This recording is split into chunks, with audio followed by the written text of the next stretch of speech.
Moving back up into the winners bracket, we have got Tazen versus Achieved Jaguar. The winner of this will go on to the finals. The loser will drop down to the losers bracket and have to fight his way back up in order to face off again in hopes of victory. On the left-hand side is Tazen, as aforementioned, and he is going first land, second air on an absolutely minimalistic power build. On the right-hand side, we've got Achieved Jaguar going first land, second air, but with a little bit more in the way of P-gens that will hopefully balance his build. I am going to run this through at +3. I'm sorry if my commentary suffers just a little bit due to that, but we are a little bit behind where I want to be in the tournament, so we got to get these games all lined up. Bit of manual reclaim back here on the tree clumps. Of course, tree clumps worth 12 mass apparently on this map. I did not know that, and a fair bit of power in each one. So getting those up, Tazen will hopefully be able to balance his power out. It appears that he is.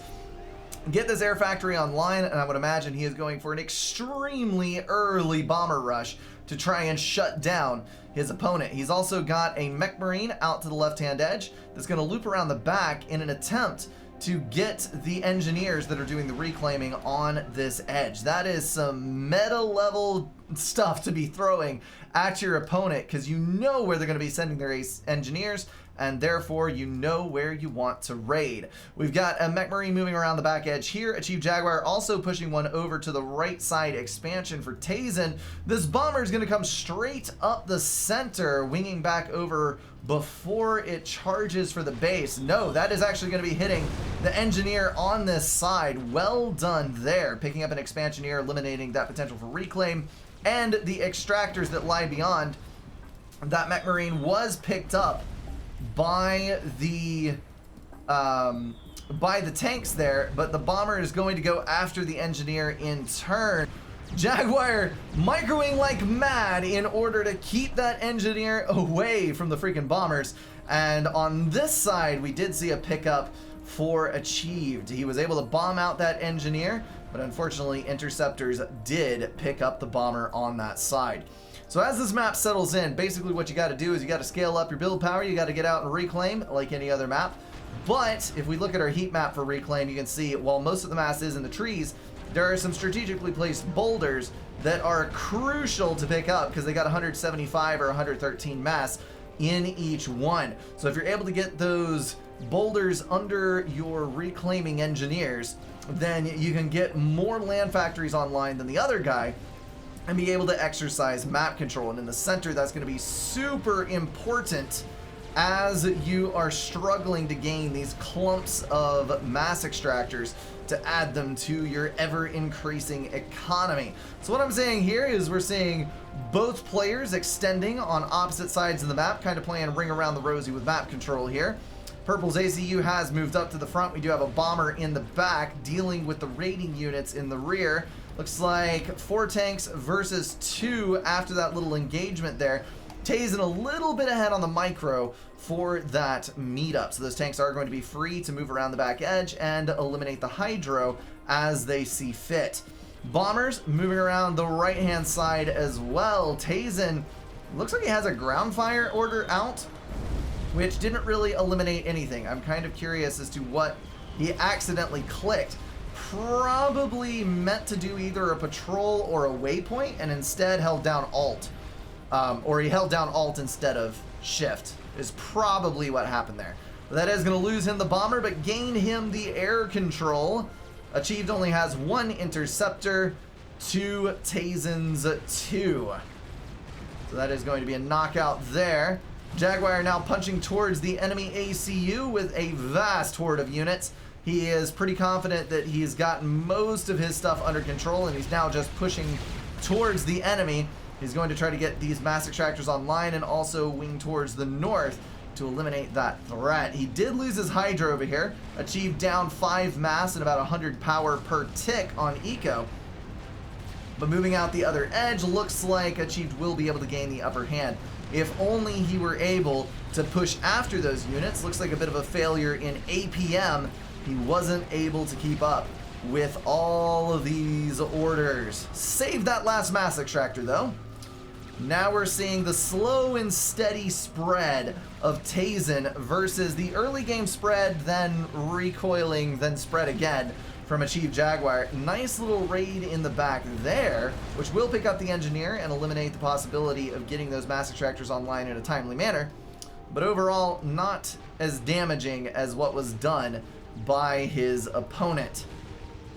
Might get one more extractor offline over there. Jaguar does not have enough units up to be able to guard all of these edges. If we take a look at the intel, he is also blind on this side. So we've got radar and point defense on this edge.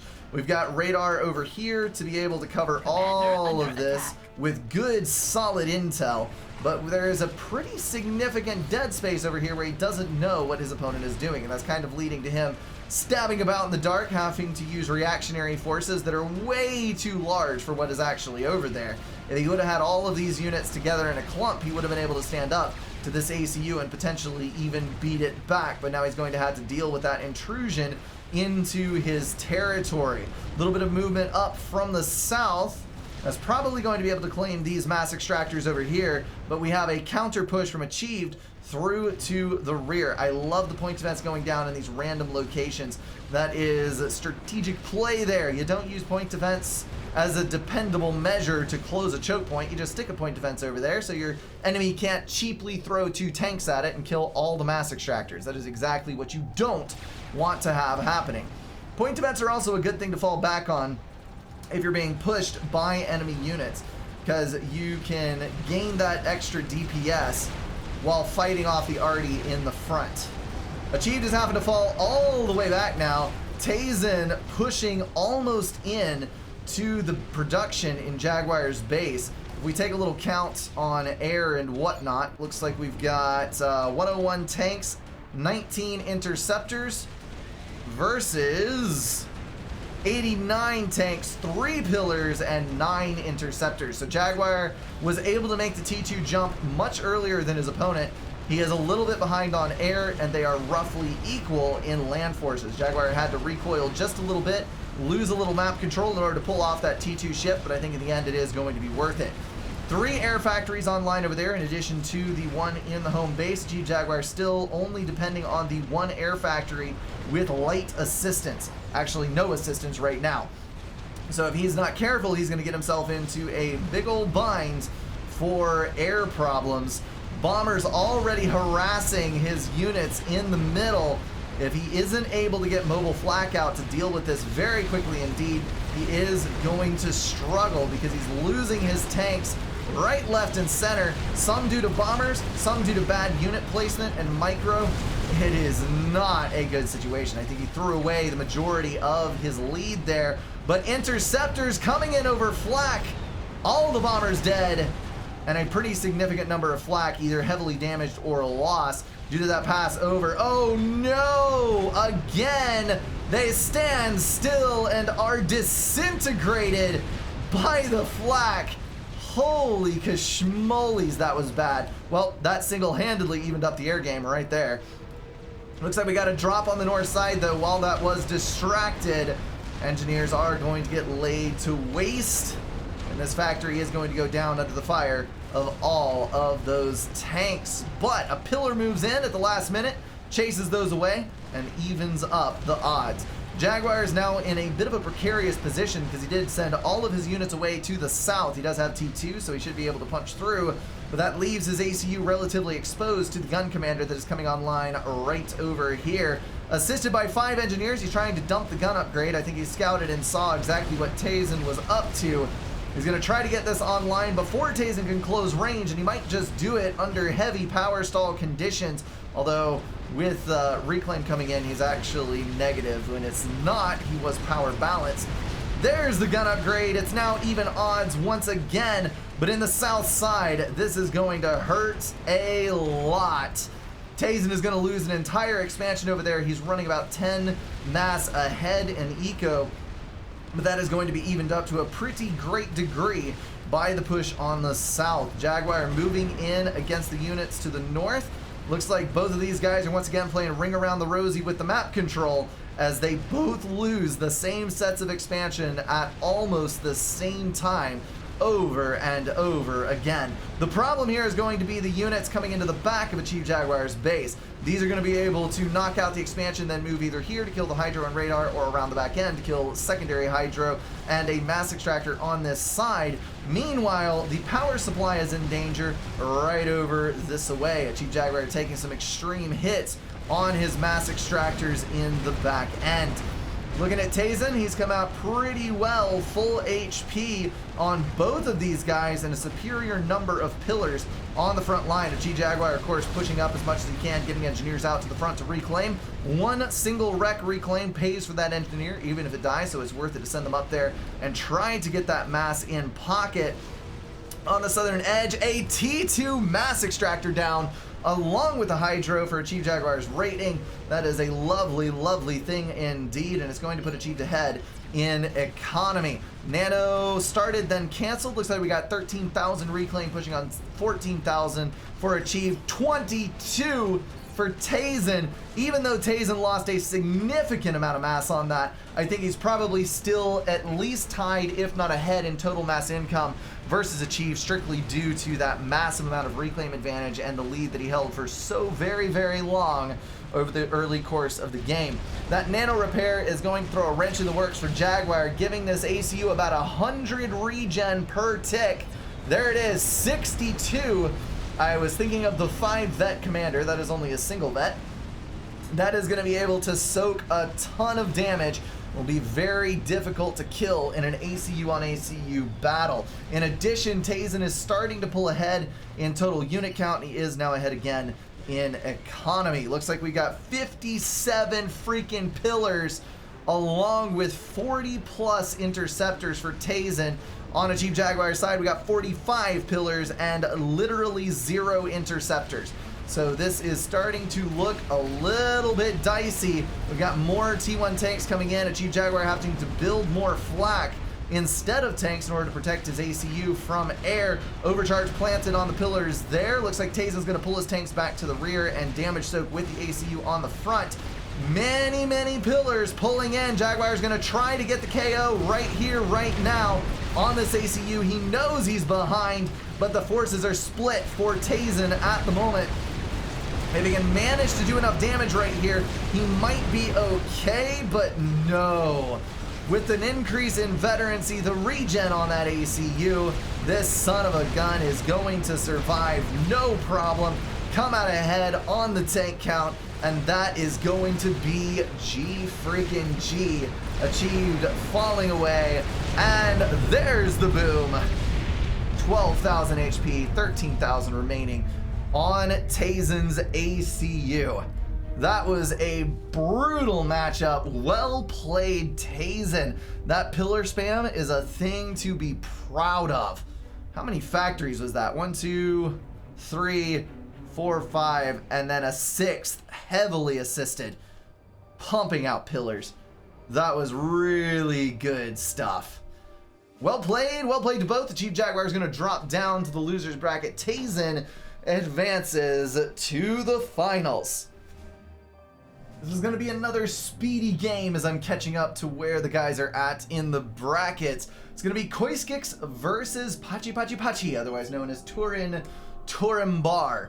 And of course, both of these guys have been knocked into the losers brackets. Both of them have done exceptionally well on a multitude of occasions. So I have no idea whatsoever who is going to win this one.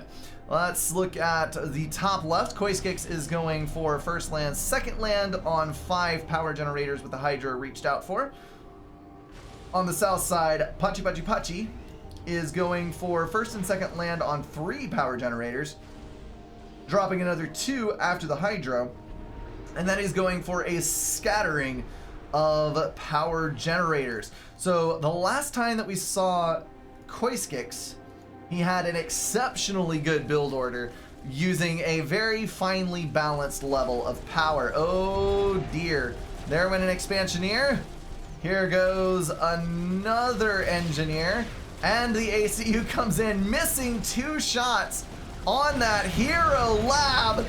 Good lord, at the micro. Tourney absolutely owning 3 engineers, dodging the ACU out, and getting that last tank down to 24 HP before getting eliminated. That is going to give him a huge bonus in the early game, having eliminated all that build power, and hopefully he can use that lead to his advantage as the game goes on. We got 3 tanks moving out from koiskix on the 1 on this side. Thankfully a radar was online that was able to see those units moving around the back edge. Take a look at the radar coverage. That is going to pretty much secure everything on this side. You'll be able to see what's going on.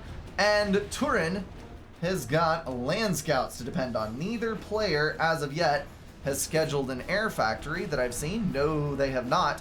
But I sense problems for koiskix because he has not got a lot of land. On the southern side, we've already got 5 land factories complete, with number 6 and number 7 simultaneously building off of the reclaim income of some of these engineers. Look at Pachi with these NGs on the front line, attack moved, just sucking down the reclaim at a startling rate. 3,000 already in the bag, with koiskix at a paltry 1,200. He's also going to be able to force the ACU back slightly out of that land factory build, and he's already got a T1 point defense in the middle. So I think Pachi asking for a draw. I don't know why you're saying that it's going to be a draw. You have more tanks than he does, but who knows? Drawing him back into the point defense there. He is going to not run in. He sees what's afoot. He does have the radar after all. And Tourney is going to walk up once again to be able to hit that. That was an interesting way to start the game, and I think that Pachi got the maximum possible bonus from that Mech Marine. The amount of build power that was lost was too damn high for koiskix. He wasn't able to get the early reclaim. He wasn't able to get the land factories online at the earliest portion of the game. And now it's basically just playing catch up. I do love the raiding down here. We're going to see 2 mass extractors go offline if this Lobo gets a shot in the air. There it is. So that'll put koiskix a little closer to Pachi's income, but Pachi does have 21 to 15 at the current time.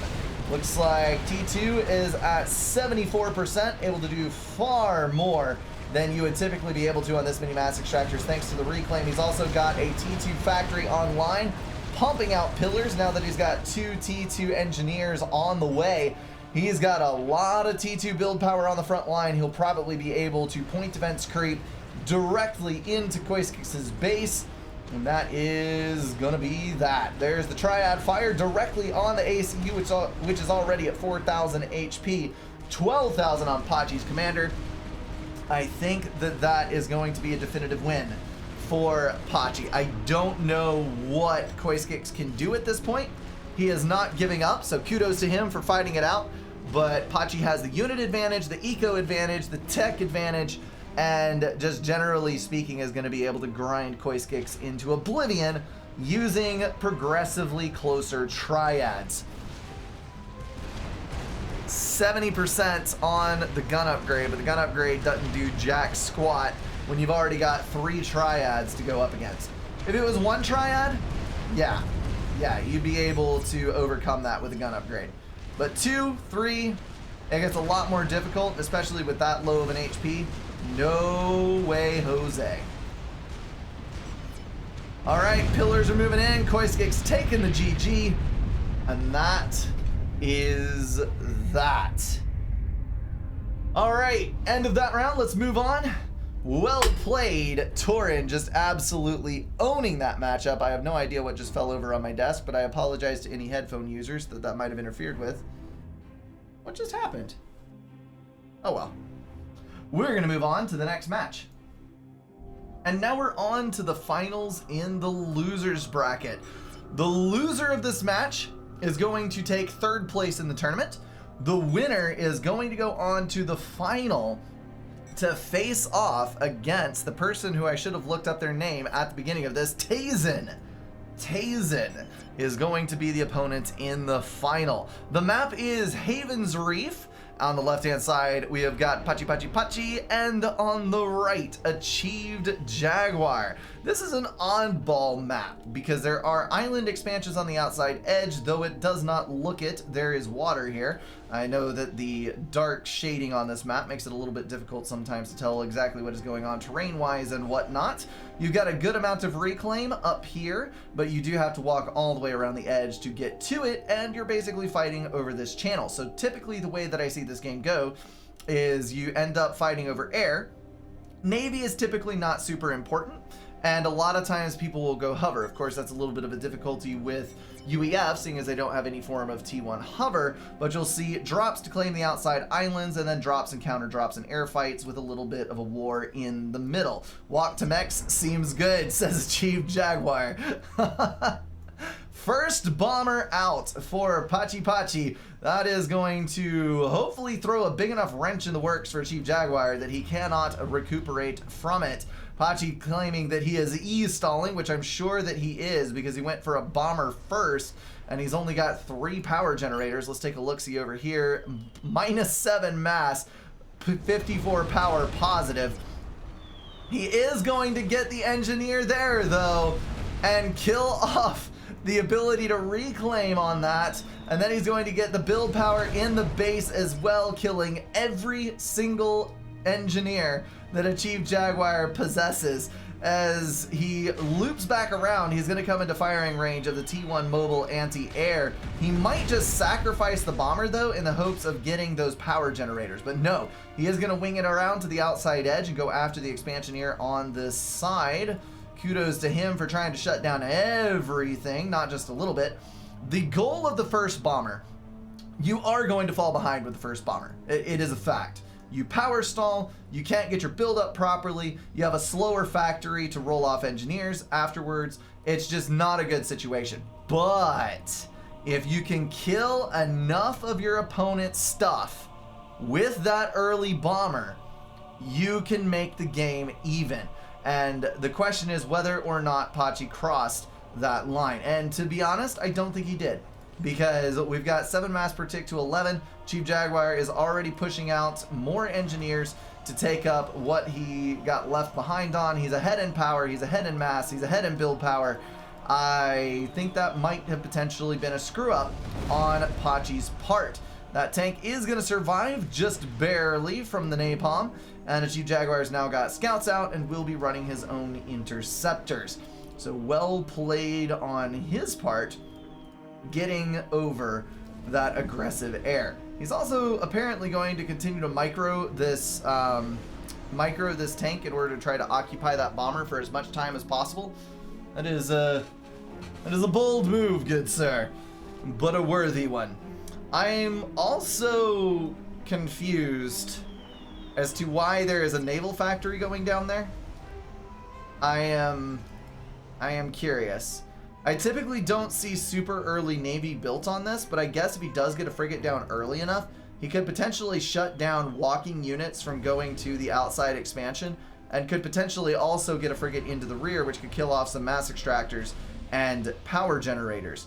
So I definitely can see the use of it. I've just not seen this particular location happen before for a Navy build on this map.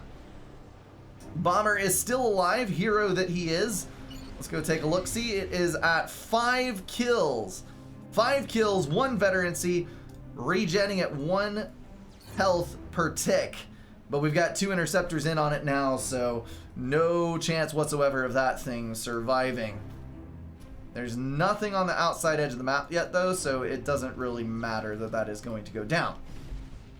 Jaguar is now going to be in control of air, so that is good for him, and he's got a grand total of 5 land factories going down in his home base. Now, as far as eco balance goes, that is going to leave him a little bit in the negatory, but he does still have some reclaim available to him on the upper ledge. Of course, once the engineers stop building everything at such a furious pace, he will be a little bit better balanced on his stuff.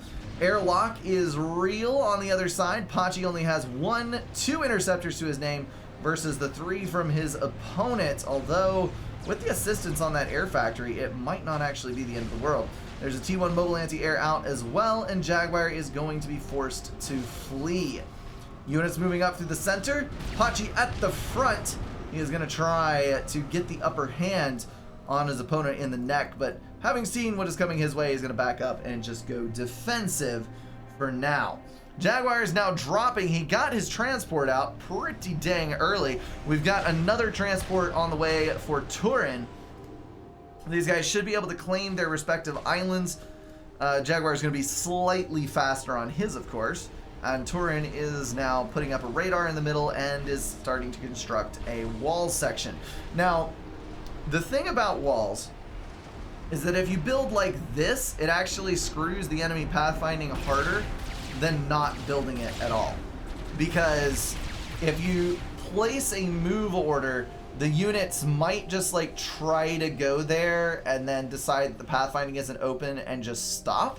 Whereas if you build with little holes in the walls, then the units will all try to pack into that hole in the wall, and then you end up with infinitely screwed up pathfinding and massive amounts of trouble, as your opponent can either put up a T1 point defense that kills them all as they struggle to get through the choke, or they can overcharge the clump behind the hole in the wall. So, interesting little thing to do there. You might not always want to put a continual wall all the way across. Frigate is now online. That is harassing the back end of the base, and we got a T1 bomber coming out. I don't know if it's directly in response to the frigate, but it's not going to work out as well, I think, as a Chief Jaguar thinks it will. Because there is a second frigate, and frigates have surprisingly good anti-air. So that should be able to solve the air problem, and now Jaguar is going to be short mexes and potentially even short factories and power generators. Currently, Pachi's on the run. He is at about half HP and is struggling to hold back the Chief Jaguar. He has about the same number of units, and you'll notice that as he backs up, he gains more and more units at his disposal as opposed to what a Chief Jaguar possesses. So this is looking better for him as he backs up, but it does mean he's going to lose a mass extractor there and may potentially get forced into a bad situation.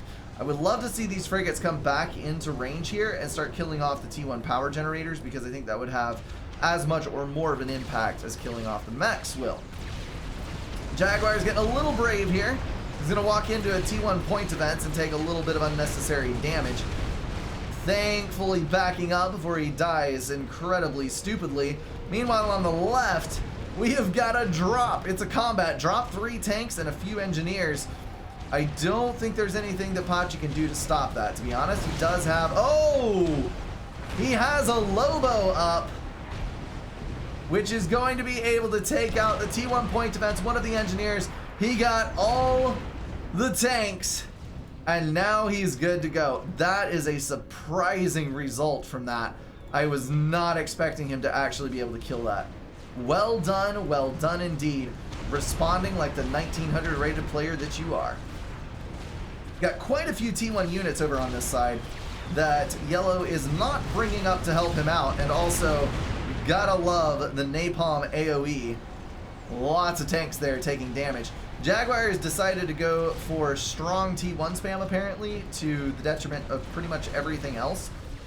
He is going to get a naval factory online, though. Interesting. He's running 31 mass per tick versus 19. No, hold on. These are fluctuating too much.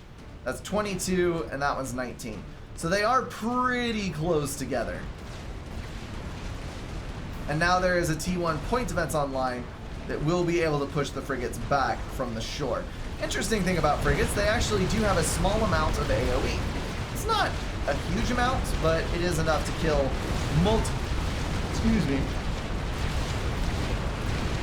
multiple T1 engineers or stacked torpedo defense or things close enough together like a wall section and a point defense. Frigates can damage both of them at the same time. So definitely use that to your advantage. If you see clumps of engineers when you're trying to kill build power and whatnot with a frigate, go ahead and make the effort to target pairs instead of singles. as much as you can. And this is what I wanted to see. Power generators going down, ultimate harassment in the back.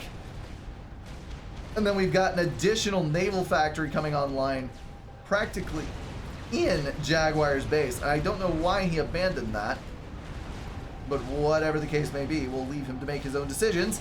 He is a higher rated person than I. Chief Jaguar is going to shoot a sub around to the north. This is seriously anybody's game, even though this is going in two completely different directions overall. We've got partial Navy control for yellow. We've got partial air control for blue. Both players harassing each other with frigates, and both players with a large army in the center of the map. What the hell is this even? I don't know which way this is going to swing.